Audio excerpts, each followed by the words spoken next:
বন্ধু কাৰেণ্ট আছামলৈ স্বাগতম। আজি আপোনালোকক এখন সাঁচি বাগান দেখুৱাই আছে।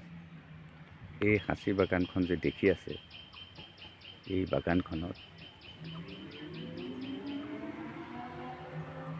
কিমান গছ আছে বুলি আপুনি ধাৰণা কৰিব পাৰে।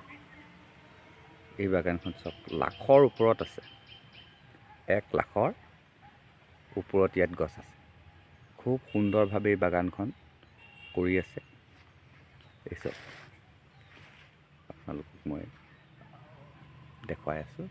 এই চব এই বাগানখনত যিবিলাক পুলি ৰুইছে, এইবিলাক কিন্তু মিঠা খাচী, গোটেইখিনিয়ে মিঠা খাচী। এইখন এখন গভমেণ্ট ফাৰ্ম হয়, গভমেণ্ট অসম চৰকাৰৰ। এনেকুৱা প্ৰায় 3খন সাঁচি বাগান ইয়াত আছে। কিমান যে গছ আছে আৰু কিমান গুটি লাগে, আপোনাক যিমান গুটি লাগে সিমান গুটি ইয়াৰ পৰা সংগ্ৰহ কৰিব পৰা হয়। এইফালে চাওক, একদম চকুৰে মনিব পৰালৈকে, আপুনি যিমানলৈকে চকুৰে মনিব পাৰিছে সিমানলৈকে প্ৰায়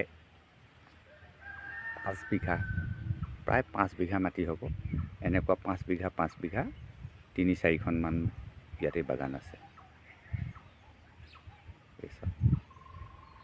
এইবোৰ হ'ল কোটি কোটি টকা। এই সাঁচি গছবিলাকে দিব কোটি কোটি টকা। এইবিলাক অৱশ্যে 10 বছৰ হৈ গ'ল অলৰেডি কৰা। মোৰ ঘৰৰ সমীপতে এইবিলাক 10 বছৰ হৈ গ'ল। আৰু এখন আছে আপোনাৰ, সেইখন ধৰিব পাৰিছেনে? সেইখন এখন সাঁচি বাগান।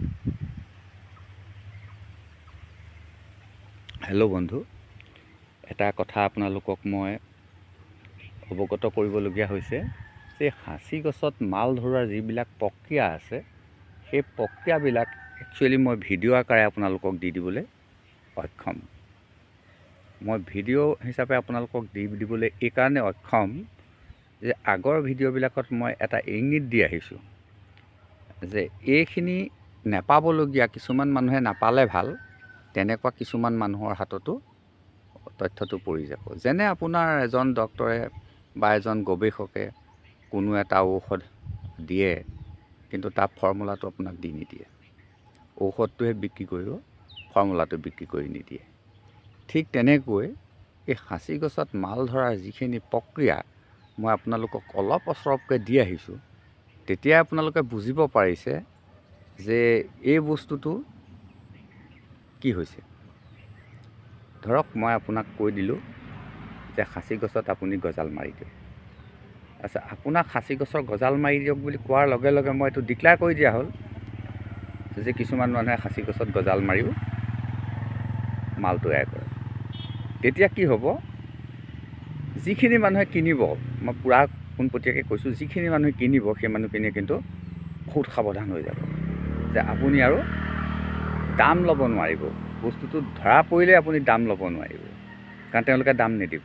কাৰণ সেইখিনি পিয়'ৰ সাঁচি নহ'ব, সেইখিনি পিয়'ৰ আগৰ নহ'ব, কিন্তু আঁতৰ হ'ব। তেওঁলোকৰ লোকচান কিন্তু কদাপি নহয়।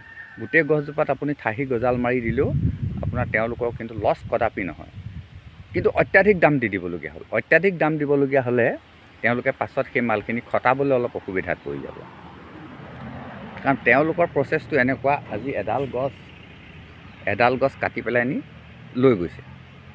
তেওঁলোকে ঠিক 10 কিলোমিটাৰমান যোৱাৰ পিছতে এটা পাৰ্টি ৰৈ থাকে। সেই পাৰ্টিটোৱে তেওঁলোকৰ পৰা গছখিনি ক্ৰয় কৰিব। তেওঁলোকে ক্ৰয় কৰি নি আকৌ 10 কিলোমিটাৰমান পিছত আকৌ বিক্ৰী কৰিব।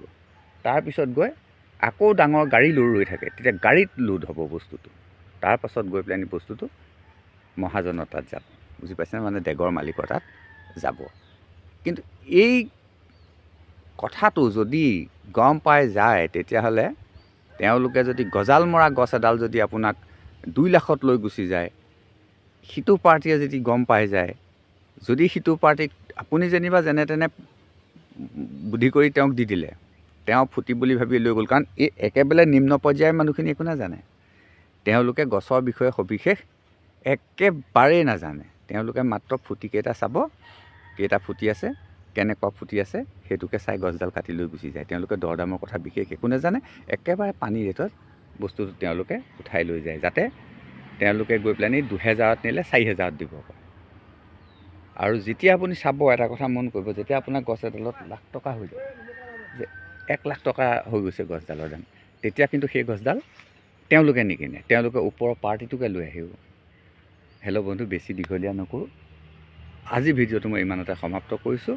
মই লাহে লাহে মোৰ ভিডিঅ'বিলাকৰ মাজতে মই আপোনালোকক কৌশলবিলাক দি যাম, আপোনালোকে বিচাৰি ল'ব।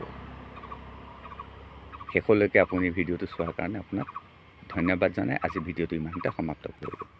ধন্যবাদ।